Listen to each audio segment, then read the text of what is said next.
Before we get into the video, could everyone please subscribe to my HOA Karen Tales channel? Thank you so much. Jake had no idea that his backyard, his personal sanctuary, was about to become the center of an all-out war. The first sign of trouble came when he stepped outside one morning, coffee in hand, to find a group of kids running across his perfectly manicured lawn. A couple sat on a blanket under his favorite oak tree, casually munching on sandwiches as if they were in a public park. Confused, Jay called out, can I help you? The parents barely glanced at him. One of them waved lazily. Oh, we're just enjoying the new park. Great spot, by the way. Jake frowned. New park? Then he saw it. The sign right by his back gate, a bright green placard with bold white lettering that read, Community Park, open to residents. His stomach dropped. He marched across the yard, snatched the sign out of the ground, and stared at it in disbelief. This had to be a mistake. He hadn't agreed to anything like this. He had lived in this neighborhood for years, always refusing to join the HOA because he wanted nothing to do with their ridiculous rules and power trip. And now they were claiming his backyard as a public space. His thoughts were interrupted by a familiar, grating voice. Oh, good morning, Jake. I see you've noticed our little project. He turned to see her, Karen, the self-appointed queen of the neighborhood, the kind of person who thrived on rules and wielded HOA regulations like a medieval sword. She stood at the edge of his yard, arms crossed, her smug smile firmly in place. Karen, Jake said, holding up the sign. What the hell is this? She sighed dramatically, as if explaining something to a child. We had a community meeting last week. Everyone agreed that your backyard would make a lovely park, and since it's been so underutilized, we decided to underutilized. Jake nearly choked on his words. It's my private property. Well, she continued smoothly. Technically, yes, but as you're not part of the HOA, there were some discussions about how best to incorporate this in used space for the good of the community. Jake stared at her, stunned. You can't just take my yard. Karen gave a condescending chuckle. Oh, we're not taking it. We're just making it more accessible. Jake clenched his jaw. Take the sign down, Karen. Oh, I wouldn't do that, she warned. We have approval from who? The HOA board, of course. That's not legal. Karen shrugged. If you had joined the HOA, you'd be aware of how these things work. You should really consider participating in community decisions. With that, she turned and walked off, leaving Jake standing there, gripping the sign so tightly his knuckles turned white. That night, he removed the sign and tossed it in the trash. But by the next morning, a new one had taken its place, bigger, with sturdier posts cemented into the ground. Jake's blood boiled. It was clear Karen wasn't going to back down.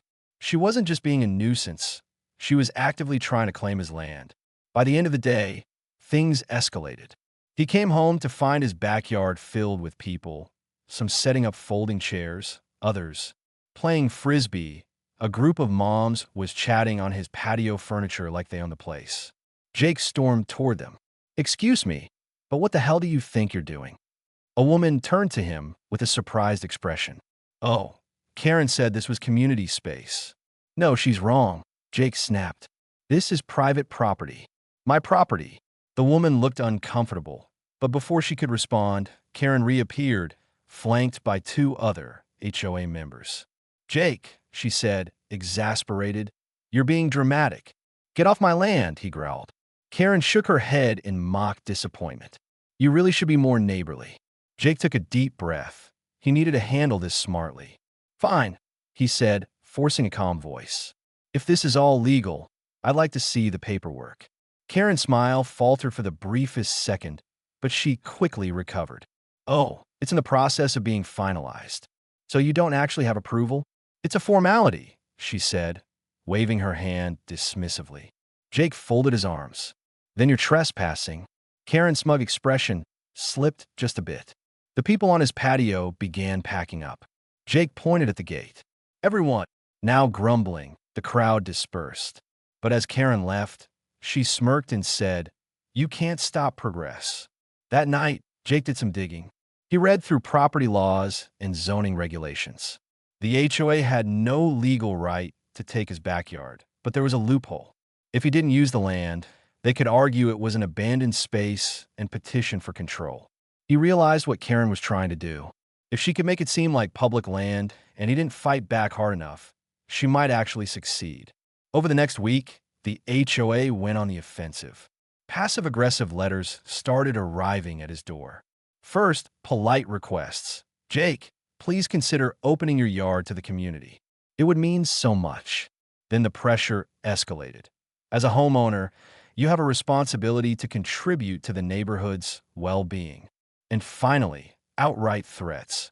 Failure to comply with community expectations may result in a formal review. Jake also noticed small but insidious acts of sabotage. His backyard gate was left open, his trash cans mysteriously disappeared, and his garden hose was sliced clean through. He set up cameras, catching Karen herself sneaking into his yard late at night, replacing the sign yet again. The next morning, when Jake confronted her with video evidence, she scoffed. "Oh, grow up, Jake. You're being ridiculous." That's when he knew Karen wasn't going to stop until she got what she wanted, and that meant he had to do something drastic. If she wanted a public park, he'd give her one, but not the one she was expecting. Jake spent the entire night stewing over Karen's audacity. She wasn't just being a nuisance. She was actively scheming to take his land. He had always known she was power-hungry, but this was a new level of insanity. If she thought he would roll over and let her steal his backyard, she had another thing coming. The next morning, he walked out onto his deck, surveying the scene. The morning dew glistened on the grass and birds chirped in the trees. But something felt off. He walked the perimeter of his fence and found the latest sign. This one bolted to a wooden post dug deep into the ground. Karen was getting bolder. Instead of immediately ripping it out, he grabbed his phone and took a picture. He was going to need all the evidence he could get. Then, with a swift kick, he sent the sign toppling over, snapping in half for good measure. By noon, he received the inevitable knock on his door. Karen stood there, arms crossed, an expression of forced politeness stretched across her face. "Morning, Jake. I see you removed the sign again." "Good observation," he replied flatly. She sighed dramatically, as if exhausted by his stubbornness. "You're making this harder than it needs to be. This park is for the community." "No, it's my backyard, and if you set foot on it again, I'll press trespassing charges." Her smile tightened, but she didn't waver. The HOA has the authority to repurpose and use land for community enhancement. Not without the owner's consent, Jake shot back. "And I never consented." Karen shrugged. "We have ways of ensuring the best interests of neighborhood are met." With that ominous statement, she turned and walked away. Jake shut the door and immediately got on his computer. He needed to figure out exactly how far she could push this. After hours of digging, he uncovered an unsettling truth. While the HOA didn't have direct power over his property, they could make his life hell by weaponizing obscure bylaws. If they could convince enough residents that his backyard was neglected or not maintained in a manner befitting the community, they could argue for an annexation request. It was a loophole, but it was just slim enough that Karen might actually try it. The next few days were a nightmare. The HOA bombarded him with notices. "Your fence is not compliant with neighborhood standards. Your lawn is showing signs of overgrowth and must be trimmed. Your property has been identified as an ideal space for a neighborhood gathering area." The worst part? He started noticing more random visitors in his yard. Strangers, people from other streets. One afternoon, he caught a man setting up a barbecue grill on his patio as if it were a public picnic space. Jake stormed outside. "Hey, who the hell are you?" The man barely looked up. "Just grilling on my property." Karen said it was fine. Jake clenched his fist. "Well, I say it's not. Get out." The man gave him a look like he was the unreasonable one, but slowly packed up his stuff and left. Furious, Jake marched straight to Karen's house and knocked hard on the door. She answered with an insufferably fake smile. "Jake, what a surprise." He held up his phone, playing the footage of the guy grilling in his backyard. "You're telling people they can just waltz onto my property now?" Karen shrugged. "I simply let people know that the space is available for use." Jake could feel his blood boiling. "That's not your call." She cocked her head, then used the space Jake showed that it's actively being utilized. "Otherwise, well, I can't control what the board decides." That was it. That was her entire strategy. Force him to abandon the land so the HOA could claim it. She thought she was smart. She thought she had him trapped.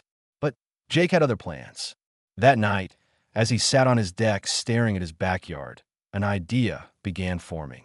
If Karen wanted to treat his yard like a public park, he'd turn it into something the neighborhood would hate. He spent hours researching what was the worst possible thing he could legally do to his yard that would make it untouchable. Then he found it, a protected wetland. According to local zoning laws, if an area became classified as a natural wetland, it could not be developed, altered, or repurposed. And the best part? The process didn't require some long government approval process. It just needed the right environmental conditions. Jake grinned. He could make this work. The next morning, he made a few key purchases: several large tarps and waterproof barriers, a series of underground irrigation pipes, native wetland plants and seeds, and hundreds of tadpoles and frogs from a local supplier. If Karen wanted a public space, she was about to get swamped. Over the next week, Jake worked tirelessly. He rerouted sections of his sprinkler system, subtly overwatering specific areas to create mushy, soggy ground. He spread out the tarps beneath layers of dirt to trap water. He dug small, shallow ponds that naturally attracted standing water, the perfect breeding ground for mosquitoes. But the master stroke? The frogs.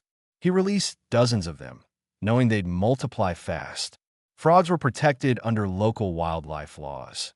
If enough of them took up residence, his yard would legally become a wetland, making it untouchable by the HOA. By the time Karen noticed, it was too late. She stormed onto his driveway one evening, her face red with rage. "Jake, what the hell did you do to your yard?"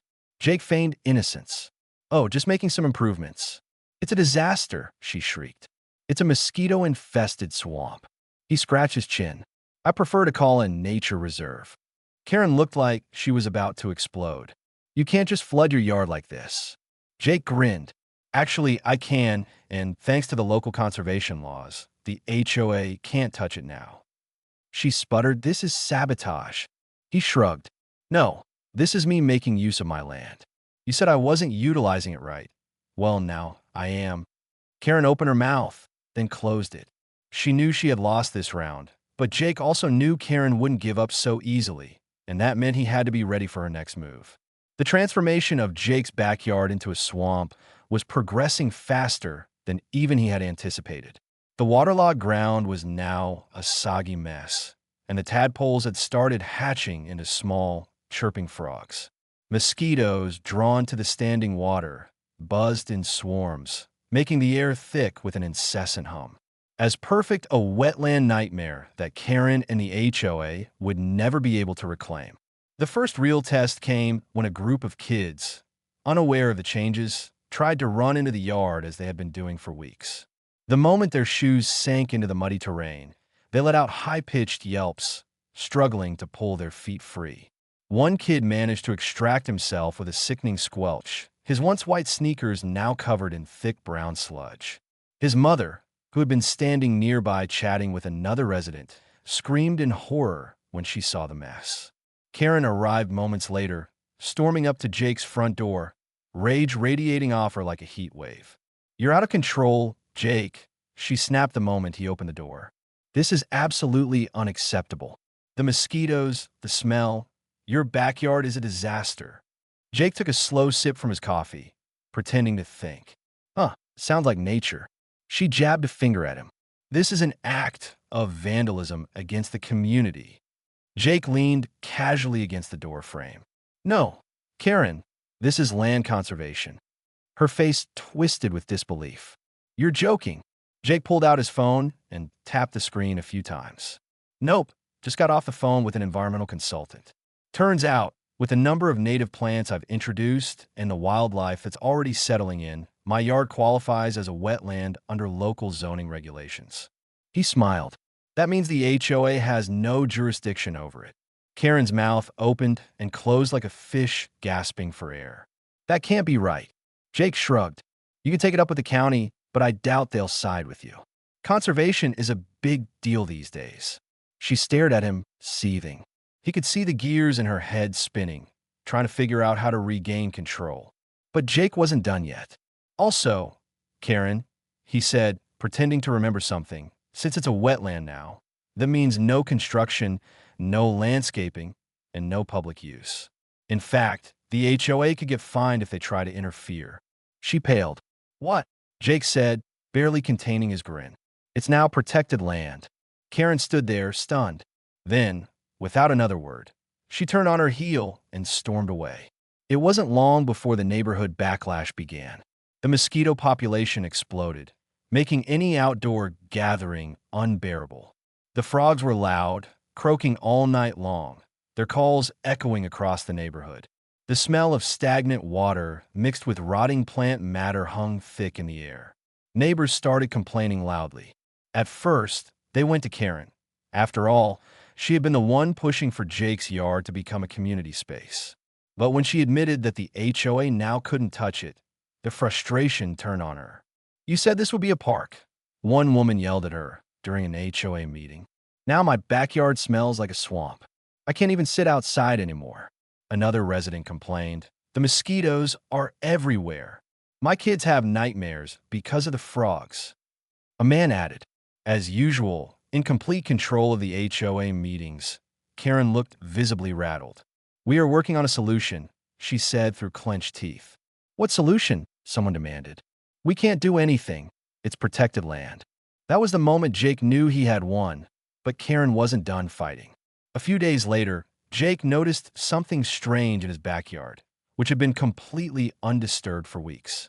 There was a new small trench leading toward the storm drain. Someone had tried to drain the swamp. Jake reviewed his security footage, and sure enough, there she was, Karen, in the dead of night, shovel in hand, trying to dig a ditch. He couldn't believe it. She had snuck into his yard in the middle of the night like some kind of hooded burglar. Jake didn't hesitate. He called the police. When the cops arrived, Karen was still there, covered in mud, panting as she tried to shovel water out of a literal swamp. The officers shined their flashlights on her. Ma'am, what exactly are you doing? Karen straightened her face, flushing. This man has created an environmental hazard. He's making our neighborhood unlivable. The officer looked down at the thick, murky water.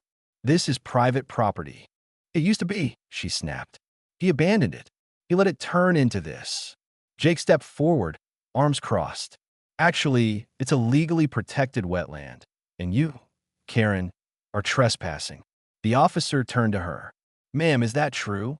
Karen hesitated, then realizing she was caught, she dropped the shovel. This isn't fair, she muttered. Jake grinned. Neither was trying to steal my land. The officers didn't arrest her, but they escorted her off the property and filed an official trespassing report. The next day, the story spread like wildfire through the neighborhood. The once untouchable HOA queen had been caught breaking the law. With Karen disgraced and the HOA desperate to fix their mistake, they backed off completely. No more public park nonsense, no more signs, no more letters. The neighborhood turned against her, blaming her for the mosquito invasion and the swamp fiasco. People started skipping HOA meetings. A few even took down their own fences, declaring themselves Karen-free zones. It was beautiful, but the best part? A local environmental group got wind of Jake's wetland preservation efforts. They loved it. They offered to officially register it as a conservation site, bringing in specialists to help manage it properly. Soon, the swamp started transforming into something amazing. They added lily pads, flowering wetland plants, and natural drainage to control the water levels. Butterflies and dragonflies replaced the mosquitoes, and even the frogs became a charming neighborhood attraction, except for Karen, who still glared at them every time she walked by. Jake leaned on his deck, watching as a group of conservationists installed wooden markers that read, "Protected Wetland Habitat. Do not disturb." Karen had wanted a park. Well, she got one hell of a nature preserve instead. The swamp had started as a joke. Way to flip the script on Karen and her ridiculous land grab. But now it was taking on a life of its own. What was once a muddy, mosquito-infested mess was slowly turning into something oddly beautiful. The environmental group had sent volunteers to stabilize the area, adding natural drainage paths, and planting a variety of wetland vegetation that helped filter the water. They even installed a small wooden sign near Jake's fence that read, "Protected Wetland Habitat. Do not disturb." Karen, of course, was furious. The neighborhood, however, was divided. Some residents, still bitter about the mosquito invasion, blamed her for the entire debacle. Others had started to embrace the swamp, treating it like a quirky, unexpected feature of the community. A few kids even found it cool, sneaking over to watch the frogs and dragonflies that now populated the wetland. Jake sat on his porch, sipping a beer as he listened to the not-so-subtle argument unfolding on Karen's front lawn. "You push for the park, Karen," one of the HOA members said, exasperated. "You practically forced the idea down our throats. Now look what's happened. It was supposed to be a community space. Not this," a man scoffed. "Well, congratulations, you got the exact opposite of what you wanted." Jake couldn't help but chuckle. Karen had spent years controlling every aspect of this neighborhood, and now, for the first time, she was watching everything slip through her fingers. Her influence was fading, and she knew it, but she wasn't done fighting back. A week later, Jake found an official notice taped to his door. HO citation, public nuisance complaint. He laughed out loud. Karen's final act of desperation. The letter claimed that the foul odor, excessive noise from the wildlife, and unkempt appearance of his backyard had created an unlivable environment for his neighbors. The HOA was demanding that he restore the property to its original condition or face escalating fines. Jake grabbed his phone, took a deep breath, and dialed a number. It rang twice before the enthusiastic voice of his environmental contact answered. "Hey Jake, what's up?" "Oh, just got a complaint from my friendly neighborhood HOA about my public nuisance." His contact let out a laugh. "Oh man, are they still at it? Don't worry, we've got your back. Legally, that land is now a protected wetland area. Any attempt to destroy or alter it could result in serious fines for them." Jake grinned. That's what I was hoping to hear. He wasted no time in crafting a response. The next morning, Karen and the HOA received an official letter from the county's Environmental Protection Agency warning them that any attempts to interfere with the wetland could result in legal consequences. It was game over, or at least Jake thought it was. Karen had one more trick up her sleeve. Late one night, Jake was woken by the sound of splashing. At first, he thought it was just the frogs, but then he heard it, the unmistakable sound of shovels scraping against wet soil. He bolted out. Jake got out of bed, grabbed his phone, and switched on his backyard floodlights. And there she was, Karen, up to her knees in the swamp, frantically trying to drain the water with a bucket.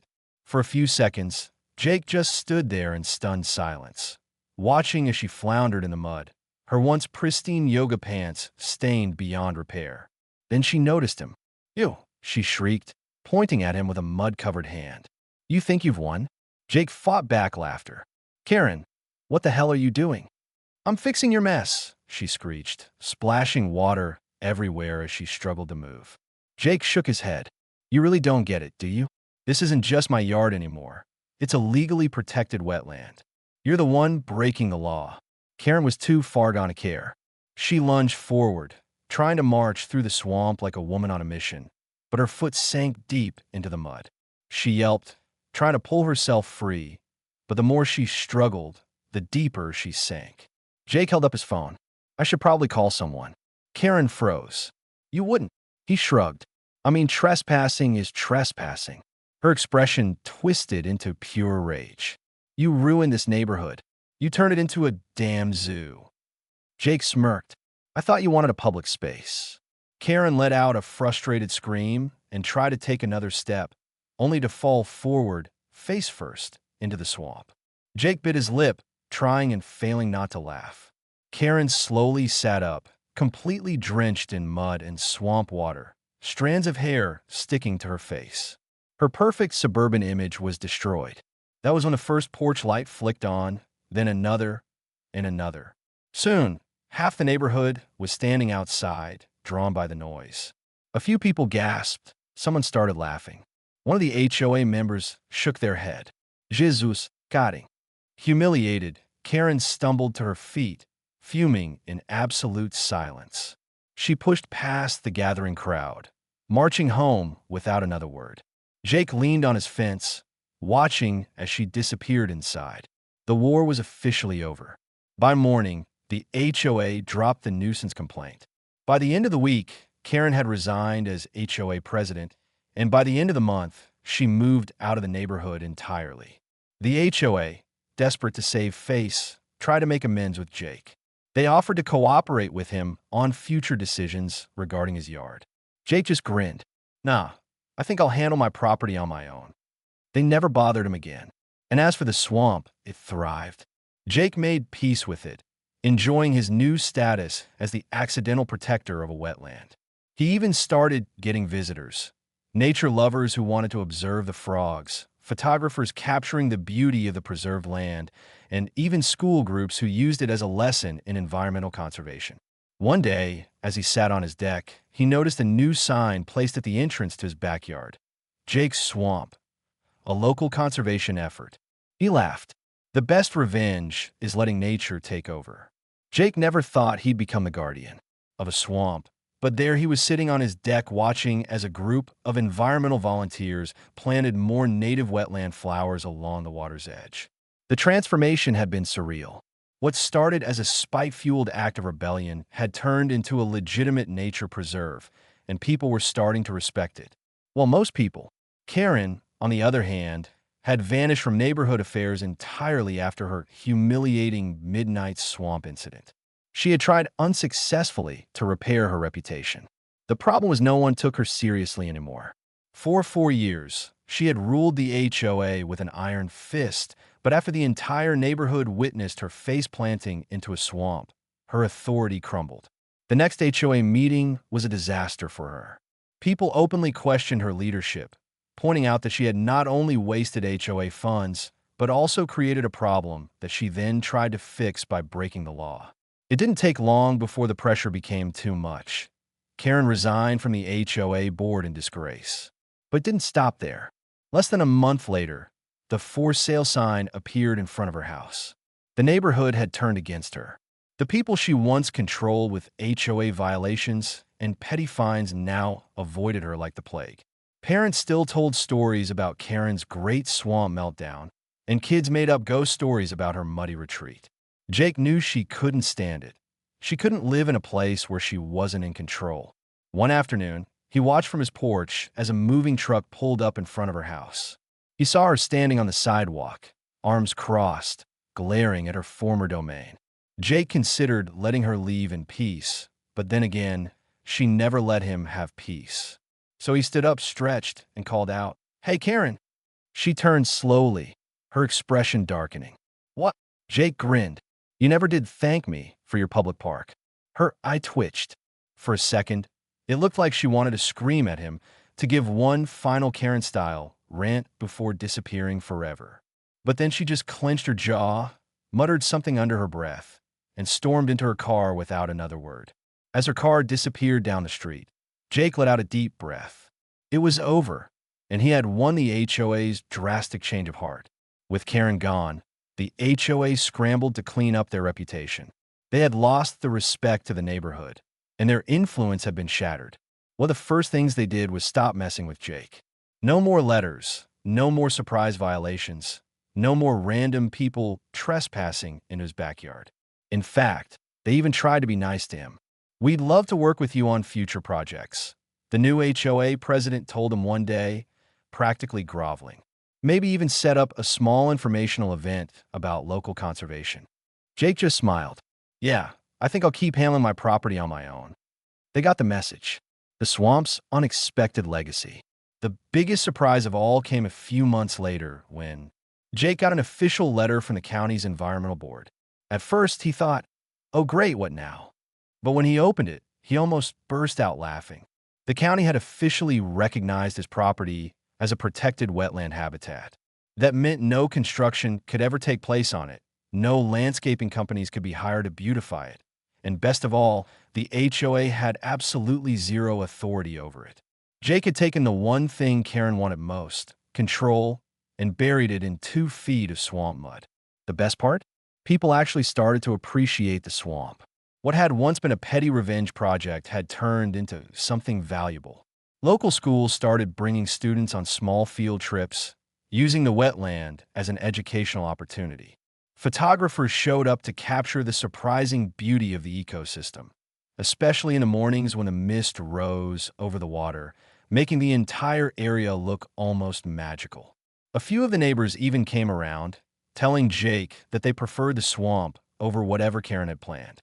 At least now it's something unique, one woman told him. Not just another boring park. Jake's victory lap. One day, as Jake was out near the water's edge adjusting one of the wooden markers that the conservation team had installed, he saw one of his neighbors approach. It was the same guy who had once tried to have a barbecue in Jake's backyard back when Karen was in charge. The man hesitated before speaking. Hey, I just wanted to say, I think it's pretty cool what you did with this place. Jake raised an eyebrow. You mean the swamp you were complaining about a few months ago? The guy chuckled awkwardly. Yeah, well, turns out my kid loves frogs. She won't shut up about them. Jake smirked. Well, the frogs are here to stay. The man nodded. Yeah, I guess that's a good thing. They stood there for a moment, looking out over the water. Then, out of nowhere, a huge bullfrog let out the loudest, most obnoxious croak Jake had ever heard. The man jumped, startled. Jesus, do they always do that? Jake laughed. Welcome to my backyard. The final mic drop. That night, Jake sat on his deck, a beer in hand, watching the moonlight reflect off the swamp. The war was over. Karen was gone. The HOA was defeated, and his backyard had never been more alive. He pulled out his phone and took one last video for his personal record. As the camera panned across the thriving wetland, capturing the sounds of croaking frogs and rustling reeds, Jake spoke. Well, Karen wanted a public park. He zoomed in on the official wetland sign, grinning. She got one, just not the one she expected. With a satisfied chuckle, he ended the recording and leaned back in his chair. Game, set, swamp.